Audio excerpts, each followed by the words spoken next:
Good evening, everybody, and welcome to another edition of the Sports Exchange. My name is Scott Morgan, Roth Motor City Madmouth, and we have Mel Farr. What's going on, Mel? How's it going? Doing all right. We got Rick Curti.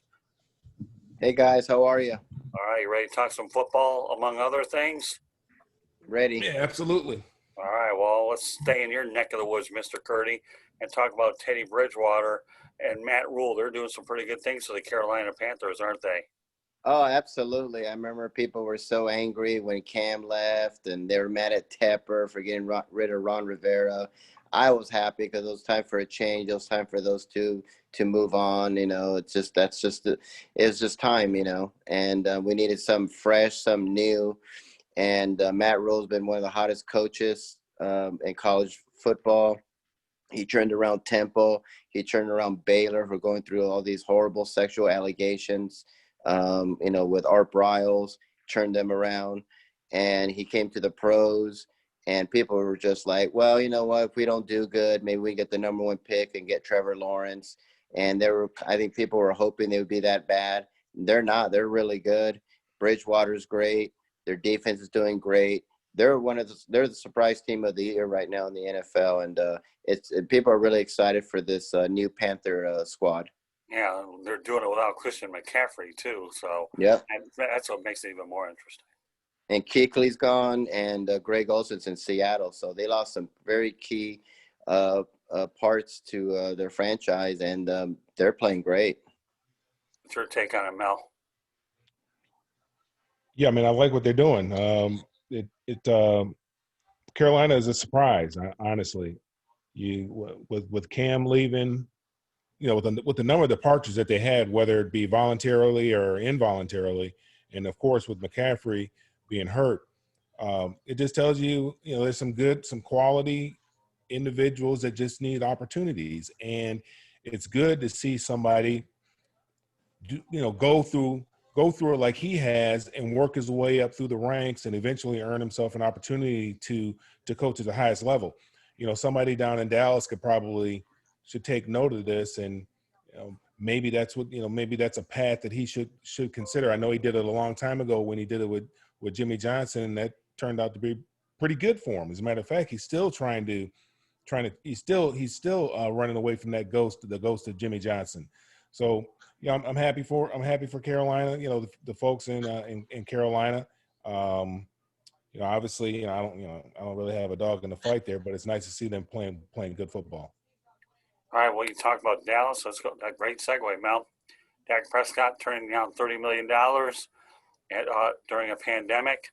Now he's out for a while. Andy Dalton's in. So let's talk about the Dak Prescott. Should he have taken the money when it was there, or did he make the right call to bet on himself? Well, hindsight's always 20/20. So I mean, we can sit here and say, yeah, he should have taken it. If he would have known he was going to get hurt, yeah, he probably would have taken it. But still, he had to bet on himself. The probability, the likelihood of him having this type of an injury was very, very small. So Right. He took a gamble. Unfortunately, it may cost him, but it may still end up working out in his favor. I mean, obviously, this is something that he can come back from. It's not an arm. It's a leg. He wasn't the most mobile quarterback. He had a little bit of mobility, but he wasn't the most mobile quarterback. But I believe he'll come back. He'll come back, just as good, if not better, once he's all healed up. But it could work in his favor, depending on, how well the red rifle performs during this time period. And might give Jerry Jones, he might have an opportunity to see that, that he has the best option at that position. He doesn't want to commit to Dak. He just wants to continue to, maybe just put a ring on the finger and be engaged to Dak and not really commit to Dak and go ahead and fully commit to him and give him that big contract. And so he's had a wandering eye. This gives him an opportunity to satisfy that little wandering eye. And we'll see what happens here the remainder of the season. Well, next year, though, if he does come back and they don't do a long-term deal with him, that's a cap hit of about $38 million for the Cowboys. So it would be in their best interest to go ahead and sign him to a long-term deal. And they won't take a hit at all. I mean, if they let him go, they won't take any hit. Well, true. They let him hit the free agent market, they won't take a hit. True. Well, I mean, but if they do keep him back and they don't want a long-term deal, I agree with you, they probably won't.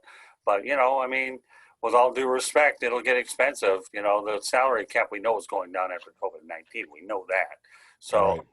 So if Dallas were smart and they are as interested as they seem to think they're going to keep him, you work out a deal with him so he doesn't lose as much money. Rick, what are your And the thoughts thing on is, that? it doesn't get any cheaper. They keep Right. waiting. It doesn't get any cheaper. He could have had this deal done in his third year. In Dak's third year, they could have had it done at a much lower rate. Every year, this keeps getting more and more expensive. I agree. Oh, that's true. All right, Rick.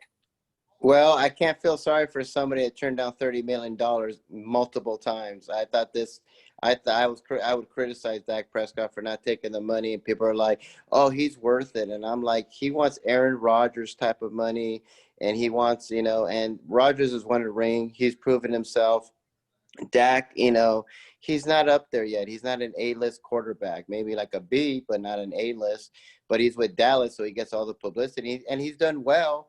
But he wasn't worth no $30 million. And now look at him now. He's definitely not going to get $30 million where he goes. To me, he was never worth it. So that's what happens. He should have just taken the offer. He turned down multiple offers like that. He should have taken it. I would have taken it, but he wanted more years. I think they were going to offer him a 4-year. So he should have taken it, and look at him now. So we'll see what happens with him. It's a big question mark.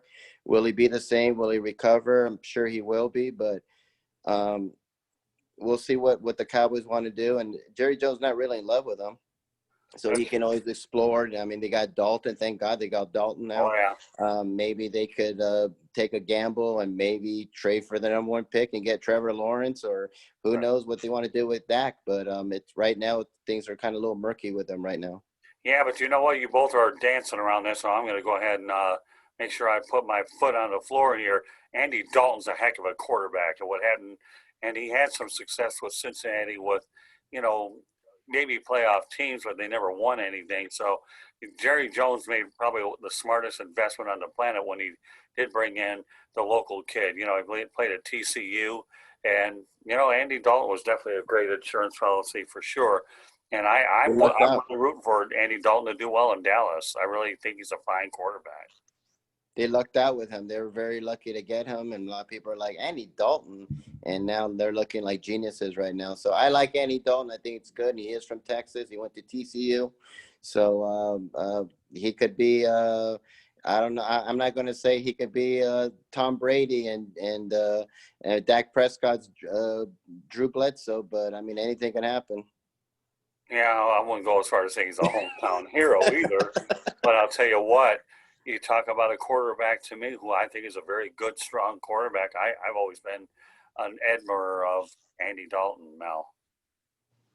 He's a solid NFL quarterback. He's got a lot of starts under his belt. If your starter goes down, that's what you want. You want somebody who's been he was a starter all up until last year. I mean, then he just so if your main guy goes down, that's the kind of guy that you want to have come in there to keep things going. Unfortunately, Dallas is probably not in the position that they really thought they would be in as far as their win-loss record, but still, they have an opportunity to compete. You have a quarterback who's played at a high level in this league.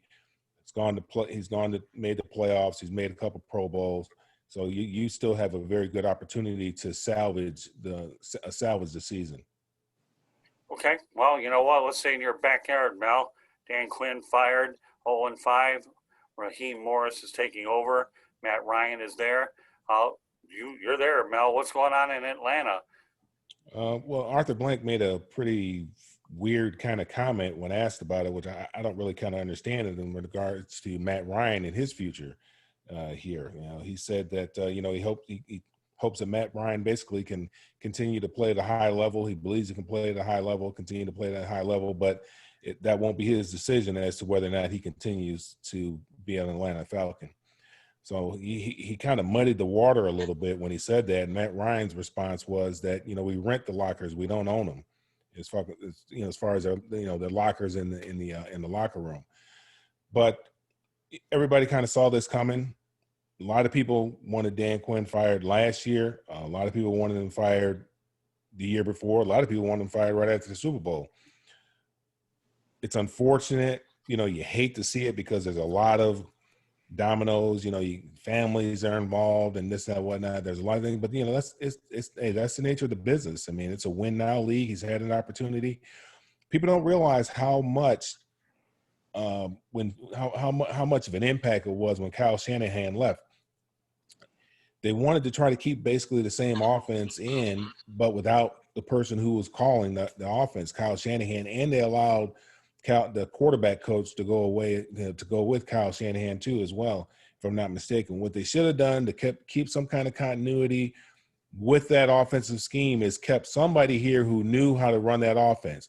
They brought in Sarkisian after that. He didn't know how to run that offense. They got in Cutter right now. He doesn't know how to run that offense. So they've been trying to run that offense with somebody who doesn't know how to run that offense. And, it's cost Dan Quinn his job. Plus, defensively, they haven't been playing well. They had that little blunder in the special teams. So, team hasn't been playing well. Arthur probably is kicking himself in the behind. Wish he would have went ahead and did it last year after the season. But once, somebody got fired earlier, right before Dan Quinn. Somebody got fired before. Bill O'Brien. Mine got fired. Yeah, I guess, and I said it was only a matter of time before Arthur. He's a copycat guy. He's never the one who's going to be the first one out there to do something, but he'll be second. So that doesn't surprise me that he did it. He waited for that to happen, and then he went ahead and made his decision. Well, Rich McKay went on record the other day when I was watching him on one of the ESPN broadcasts. I think it was Keyshawn Johnson's program, and he had him on there. He said, and Rich McKay said, Raheem Morris has 11 games to audition for this job. So you know what? We'll see. You might have your internal candidate there. We don't know. But Rick, Dan It'd be nice to give him a second chance because he did have a job. I mean, he had the job right before Tampa Bay. Well, he was the head coach with Tampa. Didn't do too badly, but we'll see. He's going to get another opportunity. Sometimes guys do much better with their second opportunity. We'll see if Raheem Morris falls. But he needs to have his own guys in there too. These aren't his guys. These are Dan Quinn's guys. He needs an opportunity with his guys, with his offensive philosophy, whatever that is, and to get his guys in there. You got Cutter in there. I mean, he might be trying to sabotage the guy. You never know because he might want the job. No, we'll see. Right now, Raheem Morris is the interim coach, so he's the one under the microscope with the wins and losses. We'll see where it goes. But he's got 11 games to make a case for himself, right, Rick? Yeah, I mean, this is not a big surprise. I was surprised they kept him, but they gave him another year, and they were disastrous, and they never got over that Super Bowl debacle, pretty much what it was. Losing Kyle Shanahan was huge. Sarkisian didn't work out, and it just went downhill. If I was Arthur Blank, he's a pretty smart man. He's a billionaire, co-founder of Home Depot and all that. If I was him, I would just tank this year, and it's time to tank for Trevor because it's time to get Trevor Lawrence. It's time to move on with Matt Ryan. I've never been in love with Matt Ryan. He's been okay, but it's time for him to move on. Sounds like he's ready to move on. Arthur Blanks is like, hey, it is what it is. So he doesn't seem very sold on him. And they got Raheem Morris there, who had experience as a head coach with Tampa Bay. I would just say, you know what? We need to go get Trevor Lawrence. To me, this guy's going to be a superstar. This guy is a great quarterback. He could be the future, and I would and build around him. And that's what I would do if I was. I hate to use the word tank, but I mean, pretty much, you're going to have to do that if you're going to get the number one pick, and you're going to have a great quarterback like a Trevor Lawrence, who I think is going to be a superstar in the NFL. Well, you got three teams right now that don't have any wins. We have Atlanta, you have the New York Jets, and the New York Giants, right? So, we'll see if there's an 0-16 club where the reward is Trevor Lawrence. I don't know. I mean, it's a club you don't want to be in. The Lions and the Browns are in it. We'll see if any of these other teams end up getting there. Who knows? But anyway, speaking of the Lions, I am wearing the Lions hat, at least on this broadcast, because I know Mel has, his dad played for the Lions, and that's my hometown team. And they're going to be playing up the road 995, taking on the Jacksonville Jaguars. So, with that said, you have Doug Marrone and the Jacksonville Jaguars taking on the Lions and Matt Patricia. Well, we'll ask you for predictions later, but you're talking about two teams that have 2 wins and 7 losses combined. Or what's your take, Rick, on this matchup?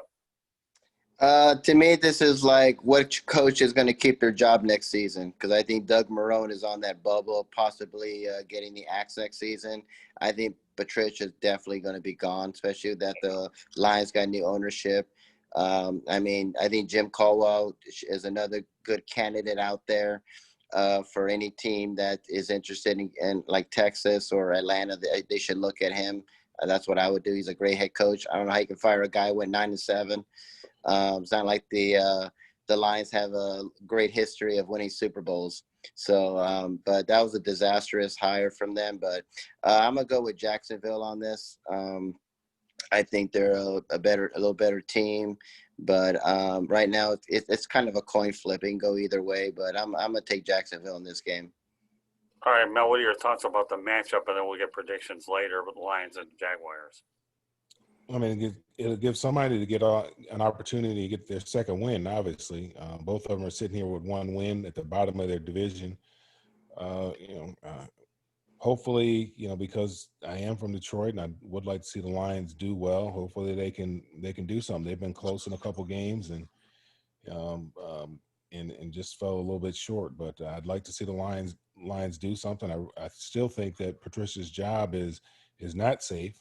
I think once we get around to the halfway point, and they're still sitting on one loss, still sitting there with one win, rather, there might be some changes in the Motor City. But it should be an interesting game between two teams that are struggling right now to find themselves.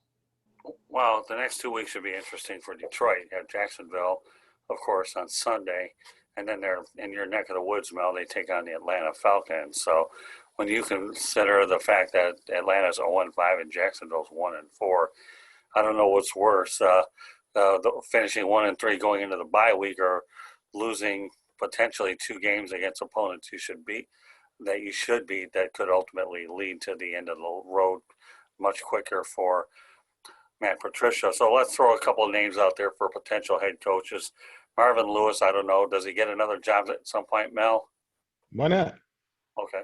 Yeah, I mean, why not? I mean, he actually did a pretty good job up there in Cincinnati. You figure with, all the constraints of being in Cincinnati, he did a good job there. So, yeah, I would hope so. I'd hope that Jim Caldwell gets another opportunity, that somebody gives him another look. Some of the guys that got fired, the guy that was there at Arizona that only got 1 year, I can't think of his name, like Wilkes. Yeah. He was a coordinator for the Panthers, yeah. Be great for the defensive coordinator for Tampa Bay right now to get another shot. I mean, you see the Jets are just dysfunctional as it is, so you can't say it was all on him. The guy who was at Denver, the guy that was at Denver that only got a year or 2 years and got fired. Like to see him get another chance. Well, here, Bieniemy, you know what? I think Bieniemy is going to be a hot commodity because he is an offensive-minded coach. They do a lot of things over there creatively on the offensive side of the ball. I mean, you could really see somebody like that coming to an Atlanta with all the weapons that they have in Atlanta, and and really doing something for the Falcons. So he should definitely have not only get an opportunity, he should probably get a job this year without question. All right, so I'll break down the 4 names. I'm glad you talked about that. Okay, Marvin Lewis, you both agree should get another opportunity, yes or no? Yes. Okay. Eric Bieniemy's a lock to go someplace. I think the most logical spot for him would be Houston. Actually, no, they know him better after their playoff appearances. So to me, he would be a great hire in Houston. So we both agree that Eric Bieniemy is probably one of the hottest names out on the trail. Is that correct? Yes, definitely. Yes, he'll be head coach next season. Josh McDaniel. He'll get a look. Again, I'm not enthusiastic about him. The Belichick Kool-Aid, people like drinking that Belichick Kool-Aid. I've been off of it for a while, but his name is always up there because he's an offensive-minded coach and because Tom Brady was there. But yeah, he'll get I don't know if he'll get a head coaching job, but he'll get many interviews. Well, he had a chance. I'd like to see some of these guys that like Bieniemy, who has not had an opportunity, get a chance before him. And he got a chance at a pretty good franchise, I would say. Denver's a pretty good, stable franchise. So I'd like to see, obviously somebody like – but, the key with Bieniemy is he's got to make sure he goes to the right place. Just don't go somewhere just for the sake of saying I got a head coaching job. Right. Don't take the Jets job or something like, don't take, don't take a job that's just going to be it's impossible from the start for you to be successful. Houston, I don't know what the ownership situation is there right now, but that's something that he really needs to take a look at it and make sure he's just not taking a job just to take a job, but take a job that he can be, they'll have an opportunity to be successful in. Marvin Lewis, I mean, he was at Cincinnati for a long time. Right. I mean, that's what you want to see, where the ownership will stick with you through thick and thin. But Mel, my question to you is: do you think Josh McDaniel will get another head coaching job? Yes, he will. Okay. Because obviously, and it's going to really depend on what they do this year. But if he's able to go from Tom Brady and to Cam Newton, kind of reinvent himself, reinvent the offense, they make the playoffs, they have a deep run in the playoffs. There's no question that he'll get another opportunity. And the last person I want to bring up, obviously, is Jim Caldwell. So what was his bigger accomplishment, taking the Colts to the Super Bowl or winning with the Detroit Lions? Winning with Detroit. Yeah, right. And the Colts, he had, that was Tony Dungy's team. He still had Peyton Manning. That was before Peyton Manning got hurt, right? Yeah. Right. Yeah. It was the Colts. I mean, it was with the Lions. I mean, you go 9-7 and they fire you. I mean, how ridiculous is that? And this is the Lions. This is not the 49ers or Alabama. This is the Lions. No offense to the Lions, but I don't think any team could fire a coach that goes 9-7. Well, and look at the disaster with Matt Patricia. But again, the Belichick Kool-Aid, people like to drink it. Yeah, well, Mel, this ought to hit you closer to home, Mel. I mean, the last full-time Lions coach that finished over 500 was a guy that your dad played for, Joe Schmidt. Wow. You said the last full-time Lions coach? Last time a Lions had a coach full-time, not interim, I'm talking full-time, was Joe Schmidt, and your dad played for Joe Schmidt. So that tells you a long time. Yeah, that's true. Jim Caldwell did what so many coaches couldn't. Wayne Fonz was close, but he stayed 1 year too late. Had finished a little bit under 500, but he's at least responsible for the last playoff win. All right, let's take this to the college level. Nick Saban gets COVID-19. Well, we have to get to the COVID-19 stuff, and no better place to take it than Nick. Mel?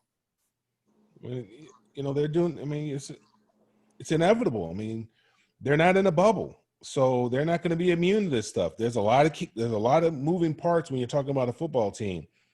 You got 85, 90 guys on scholarship, plus you got the walk-ons, you got all the coaches, you got the support staff, plus the kids. Once they leave, you don't know where they're going. I'm sure Nick is controlling himself and what he's doing, but he doesn't know what all those kids and all those other folks are doing when they leave out of there and who they're coming in contact with. So it's just inevitable, whether it's at the college level, whether it's at the professional level, it's inevitable that these kind of things are going to happen if you really don't have your arms around it like the NBA did and the National Hockey League did, and put these folks in a bubble. True. Yeah, well, Nick Saban, hello world. Now you have the President of the United States got COVID-19 and Nick Saban, and both positive tests sent shockwaves around the country. Saban, to his credit, has done a wonderful job with Alabama, a proven winner, a championship caliber coach. And the President of the United States, I don't have to say a lot, he got it. That's all I am going to say. So, but they did get it, right? Yeah, I mean, like I keep telling people, this disease, infection, does not care who you are, doesn't care how rich you are, how famous, where you live. It doesn't care. I mean, the president got it, Nick Saban got it, Prince Charles got it, Justin Trudeau, Prime Minister of Canada, got it. A lot of people, I think the president of Brazil got it. People are getting it, and there are people who are doing everything they can, and they're still getting it.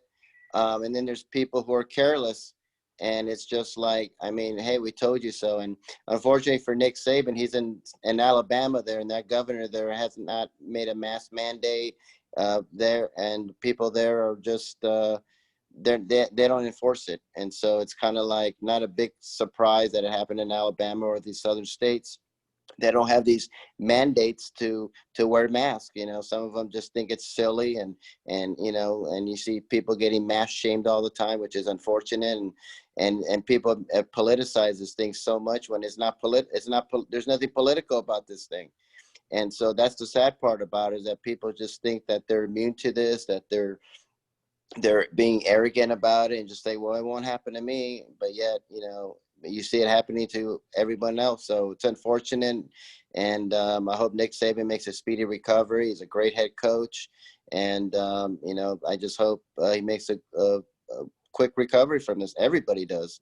Well, they said the way his game against Georgia this weekend, that obviously he's not going to be able to go. So he's not even allowed to have any contact with his coaches 90 minutes before the game. So Nick Saban will have to just sit there and hope and pray that Steve Sarkisian, speak of the devil, right now, who's going to be running the on-field responsibilities for him, can at least execute everything that he's told him to do before that 90-minute mark takes over. So, not allowed to go to the stadium in a press box or anything. He's got to sit home and just watch it and keep his fingers crossed, because they don't allow you to text or to have any kind of communication with the game once the officials take control over the game. But we'll see how it works out. Some good news here in South Florida. I'm really happy to talk about this. Don Mattingly was named National League Manager of the Year by the Sporting News. He's the third manager in team history to earn the award. Freddie Gonzalez got it in 2008, and Joe Girardi, Rick Curti's favorite manager, got it in 2006. Of course, Joe Girardi got fired after winning it. But let's keep the focus on Don Mattingly. Well deserved, right, Mel? Oh yeah, without question. Yeah, I mean, what they were able to do this year, and there's no question about it. They played well this year. I mean, you go from having what was they lost 100 games 105 last year. games the year before, 31 up, 21 not. Absolutely. Yeah. Absolutely. I mean, that's hey, that's something to build on, and look forward, and people can look forward to what they're going to be doing here in the future. That's absolutely, that's exciting. He's a good manager. He's a good manager, though. 174 roster moves. Get this, okay? 174 roster moves, 61 players used, and Don Mattingly has put this organization in a point where a very sustainable thing they've got going here. By mixing the veteran players with the younger guys, and his even-keeled temperament, to me, makes him I think the Marlins are fortunate that they have him for sure. So, and I know, Rick, you hated to see him leave Los Angeles. I did. I was sad to see him go. I loved him as a baseball player. I didn't see him in his prime years, but I love him as a manager. I loved him when he was with the Dodgers. It was unfortunate that he left, but I was happy that he went. He got a job right away. So that shows you what a great manager he is. And I'm very, very happy for him. I mean, they didn't do very well last year. And this year, I mean, they were massively hit with COVID. And then he find out a lot of them were out partying and all that stuff, and he could have just went off on them. He could have lost the team, but he didn't. They used it and rallied together, made the playoffs. And to me, I said this earlier in the season that he was going to get manager of the year, so this is no big surprise to me at all. I mean, all I can tell you is I work with him all year, and he's a great person, and he's really a super guy. I got to know him during the course of the year. It was really a privilege to work with him, and I'm looking forward to working with him going forward. So, Don Mattingly, congratulations to you. One other news note here that we'll get into some predictions, and we'll wrap up the broadcast. New Orleans Saints are looking to play their games at LSU's Tiger Stadium, Farr. Good idea, bad idea. New Orleans isn't allowing any kind of fans in at the Superdome. Yeah, I think it's a bad idea. It's a bad idea. I mean, I understand what it is that they're trying to do. I know that the University of Florida, they wanted to play in front of fans as well, and I think a lot of their players have gotten COVID now. Yeah. So, Mullins was talking about that. I mean, I just think you just got to be patient, man. You got to be patient. We can't rush this thing. The last thing you want to do, I mean, I understand they're trying to get an edge. Maybe his team is his team isn't playing that well. So their team's not playing that well right now. So they're trying to figure out, maybe they need some energy from a crowd, and maybe that'll help them, to perform a little bit better. But hey, they're all dealing with this pretty much. So, I mean, obviously there's some fans in some states, and other states they have absolutely no fans. But no, I actually think it's a bad idea. Right. Terrible idea.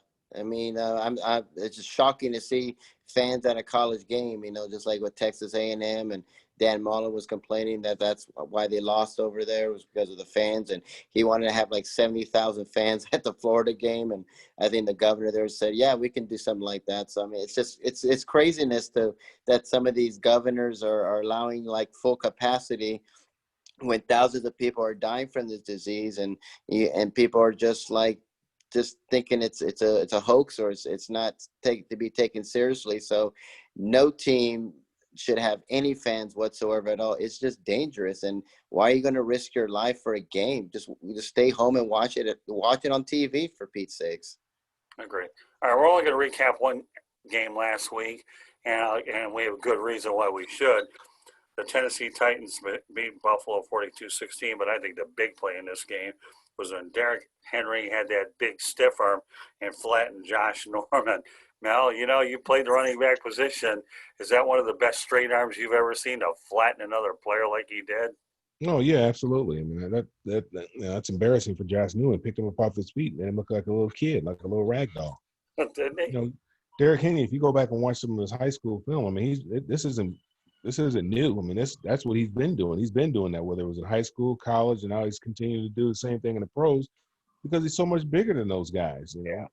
When he gets outside there, it's a business decision for a defensive back. Now, I don't think that Josh Norman was really coming up there trying to do much anyway. You can't tackle him up high like that. I mean, so I don't know what he was trying to do, but he's, what he ended up doing is really embarrassing himself. I mean, that's not good looking at on film when you go back in there and you watch the game tape the following day and you look at that play. I mean, the effort, technique, everything was just bad. Yeah, well, can you imagine the heat he took from not only his coaches but his teammates as well? As badly. That's the worst. Yeah, his teammates. And now, we live in the social media. I mean, everybody saw that. So, I mean, they're probably killing him on social media too. Yeah, I can only imagine. All right, Rick, some thoughts about that? Oh, I thought it was great. I remember when he was at the Panthers and everything, he had such a big mouth and it was all about him. And then he went to the Redskins for more money. And I said, he ain't going to last there very long. And he didn't.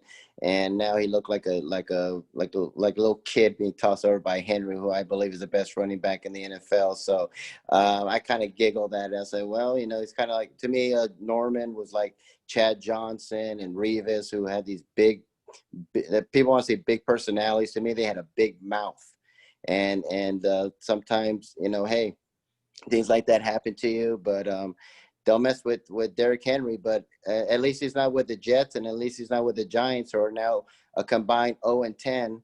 And what's funny about that is that the last New York Pro Football team to win a game was the New York Guardians of the XFL. So how sad is that for both New York teams?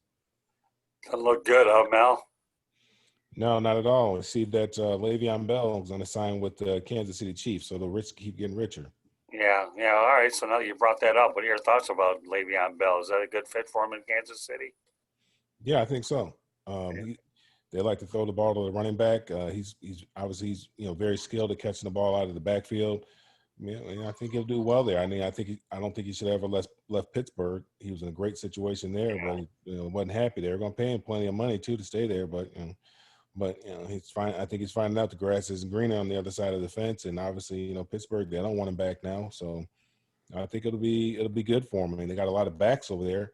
The problem they're having with the rookie is on the goal line, he just didn't have enough bricks in his pants to plunge it in there when they got down there close. So they need a bigger back to be able to take advantage of those scoring opportunities when they get, first and goal inside the 5. So I think it'll work out well for him. Yeah, well, you're right. I feel he did burn his bridges in Pittsburgh, and that was a bad decision to go. But you know what? Andy Reid's got him, so it's just another weapon for Patrick Mahomes. So, all right, Rick, some thoughts about Bell before we go to some football games. Well, he wore his welcome just like Antonio Brown. I mean, Deluja, a great running back and a great wide receiver, and to luck out on that was Pittsburgh. So kudos to them for getting rid of those two clowns. And Le'Veon Bell wasn't a big surprise. He didn't do well with the Jets. To me, the Jets, if you want to end your career, you go to the Jets. It used to be the Browns, now it's the Jets. And now he's going to a team where they won a Super Bowl. They're fully loaded. He doesn't have to do much there. So, I mean, it's a good situation, I mean, going to a 0-5 team to going to a Super Bowl team, yeah, it's a better situation. All right, we're going to talk 6 football games, and we'll wrap it up. No Thursday games, believe it or not, though. The national televised primetime games will be on Monday night. But we'll got to start off with the Detroit Lions and Jacksonville Jaguars. Lions going to the game 1-3, Jacksonville 1-4. All right, Rick, give me a score. This is like a coin flip. I mean, anything can go. To me, this is a battle. Who's going to keep their job next season? Like I said, I think Patricia's gone. Doug Marrone, I would not be surprised if he's gone. His job is very much in jeopardy. But I'm going to go with Jacksonville on this, just by a little bit. I have it like, I'm going to say like 17-10. It's not going to be a very good game. It's a low-scoring game. I think it's going to be a sloppy game, but I'll give the nod to Jacksonville. Mel? Yeah, as much as I would like for the Lions to win, I'm going to have to say Jacksonville too. It's probably not going to be pretty, but, 21-14, Jacksonville.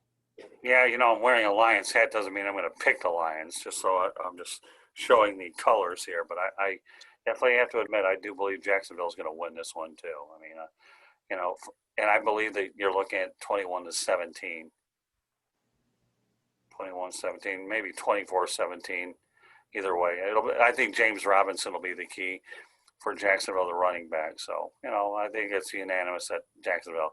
Even though I'm wearing the Lions, doesn't matter. The games in Jacksonville, they play each other once every 4 years, and then once every 8 years at one another's place. So Jacksonville all the way, as far as I'm concerned, despite the hat. All right, Green Bay Packers, Tampa Bay Bucks for an NFC North Division battle, as Chris Berman would say. Tom Brady against Aaron Rodgers. This one's a good one, really good one. Mel, you start. I mean, that's kind of tough. Where are they playing? Playing in Tampa. Playing in Tampa. I think everybody's kind of figured out what you need to do with Tom Brady. You got to kind of rush him up the gut, get him uncomfortable in the pocket. You're not really worried about those edge rushers so much. You're really worried about trying to get some pressure, trying to get him to move his feet to the side one way or the other. I like Bruce Arians as much as I like to, say Tampa Bay could probably pull this one out. I think that Aaron Rodgers and I think the defense up there is probably going to – I think they're going to probably cause Tampa Bay a lot of fits. I think that Green Bay will win this game 34-24. Go ahead, Rick. Yeah, I have the same way. Aaron Rodgers on a roll right now. Green Bay's looking good. I think Father Time might be catching up to Tom a little bit. I mean, you got to understand he's 43 years old, and for him to be a quarterback at that age is remarkable enough. But I think Father Time, it gets the best of everybody. It might be getting to Tom Brady and Tampa Bay right now. On paper they look great, but right now they've just been kind of like very up and down. They look good one minute and next they don't look very good. It is in Tampa Bay, but I think Green Bay's a better team, and I love Aaron Rodgers. I love how he's playing. He's an MVP candidate right now, and I have I have Green Bay winning like I would say like 28-21. I think it'll be a close game, but I think they'll pull it out at the end. I'm going to go Green Bay too, 33-25. Different score. I still think that, to me, Aaron Rodgers. He's gotten used to all his weapons. Nobody knew who his weapons were, but he knew who they were. So all this nonsense about everybody saying, why didn't the Packers draft a wide receiver? Give me a break. You know what? The Packers personnel department's been figuring it out for years, so they don't have to bring in the old splashy draft choice.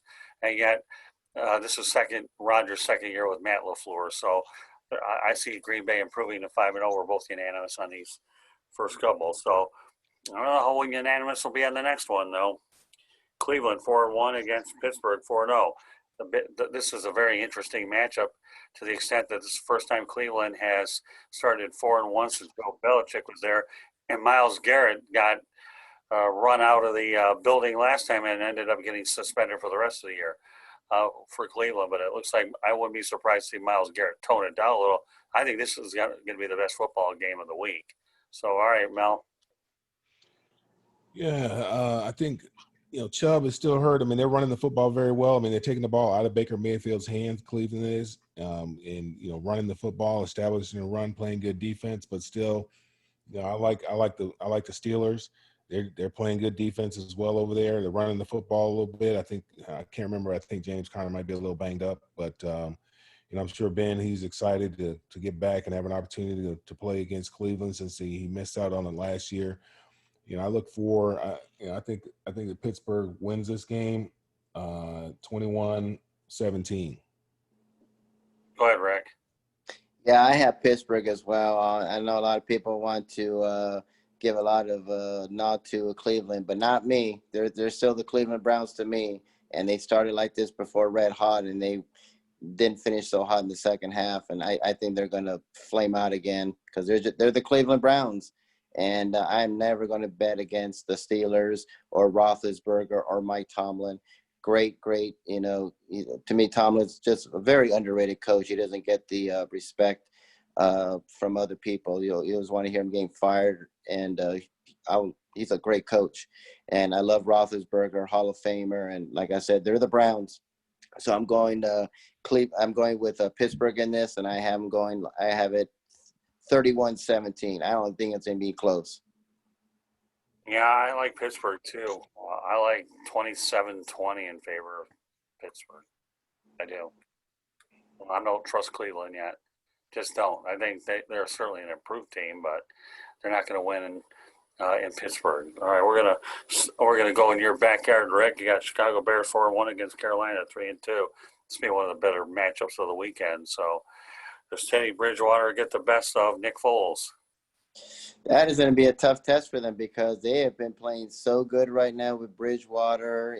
Matt Rule to me is a candidate for Coach of the Year right now. I mean, everyone thought they were going to tank to get Trevor Lawrence, and people here are kind of bummed out that they're playing so well. But Chicago's defense is really good, and I think Chicago's improved dramatically with Nick Foles. I've never was sold on Trubisky at all. It was a weak quarterback draft, and that's why they got him. And I think his days at Chicago are done.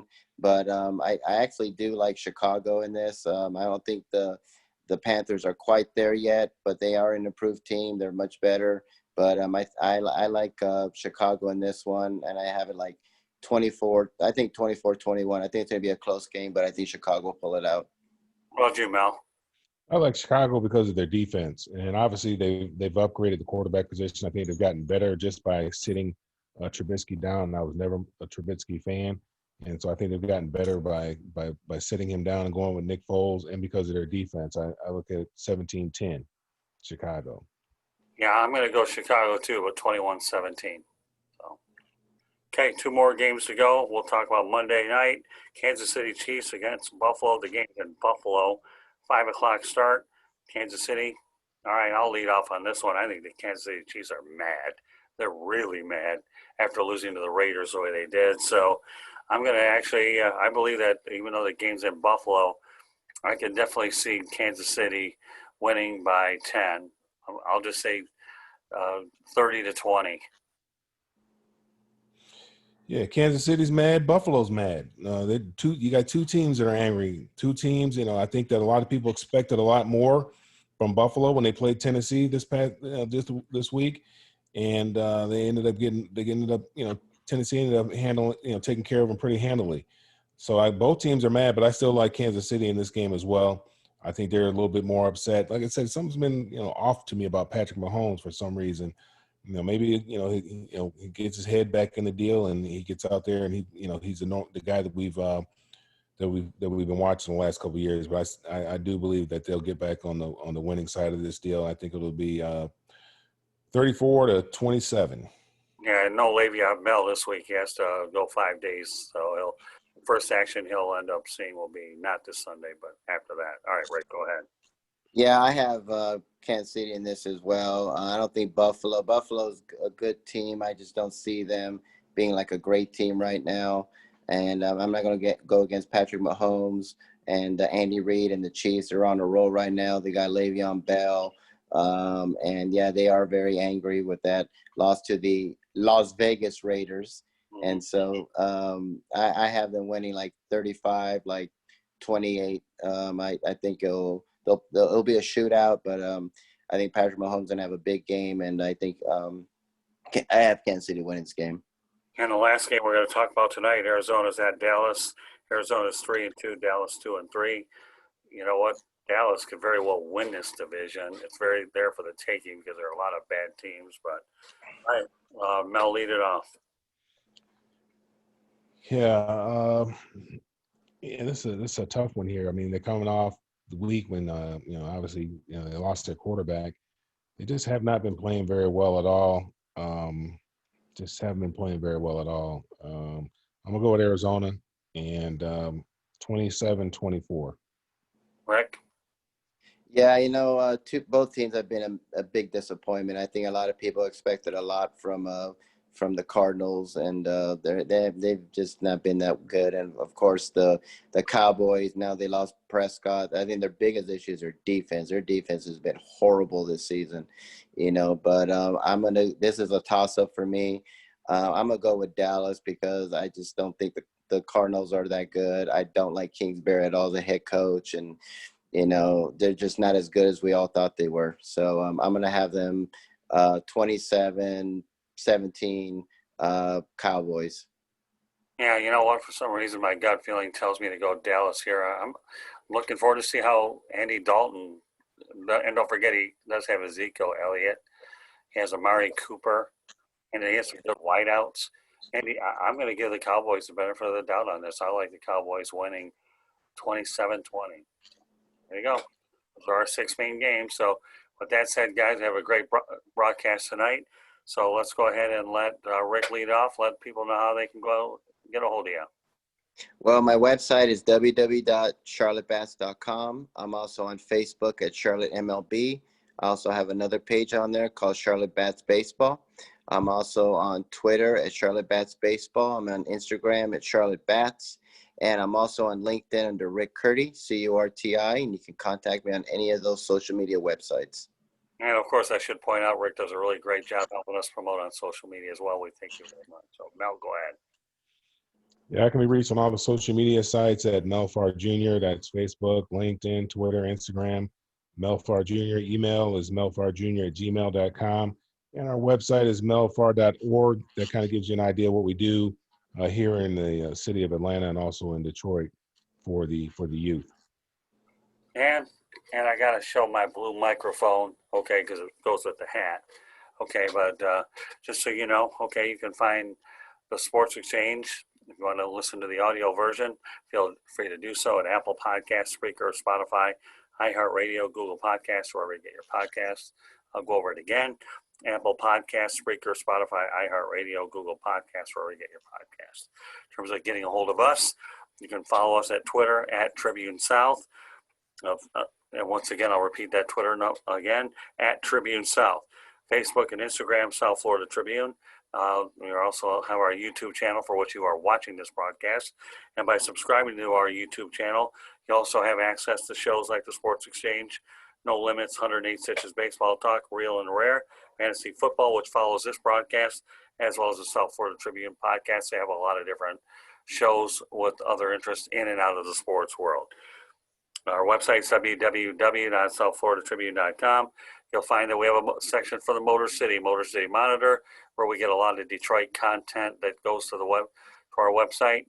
We also have our media distribution partners that send us stuff, as well as our columnists, and and of course our broadcasts through WSAN are also on the website as well.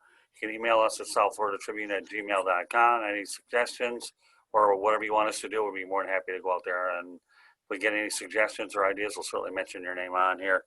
And of course, if you want to connect with me on LinkedIn, Scott Morganroth gets it done. So Rick Curti, why don't you close out the broadcast with your COVID message, and then we'll get ready to do it again next week. Guys, every week, it seems like somebody's getting it. First, the President of the United States, Nick Saban. This thing doesn't care how rich, how famous, how poor, where you live, how tall, how good looking. It don't matter. Please, please, please wear a mask, wash your hands, stop doing stupid things by going to big parties or large gatherings.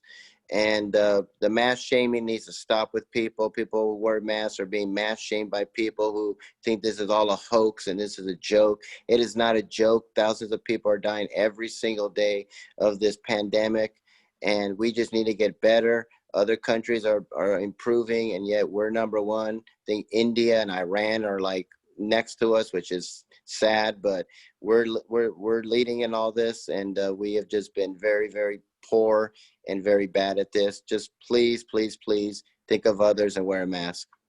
Yeah, lots of big events continue to get canceled. Now the pro football and college football world being humbled by what we all expected. Thankfully, baseball has still been able to stick it out. And like Mel alluded to, the NHL and the NBA did an unbelievable job the way they mastered their bubbles. On behalf of Mel Farr Jr. and Rick Curti, my name is Scott Morgan, the Motor City Mad Mouth. Thank you for joining us on this edition of the Sports Exchange, and we will see you the next time. Good night, everybody.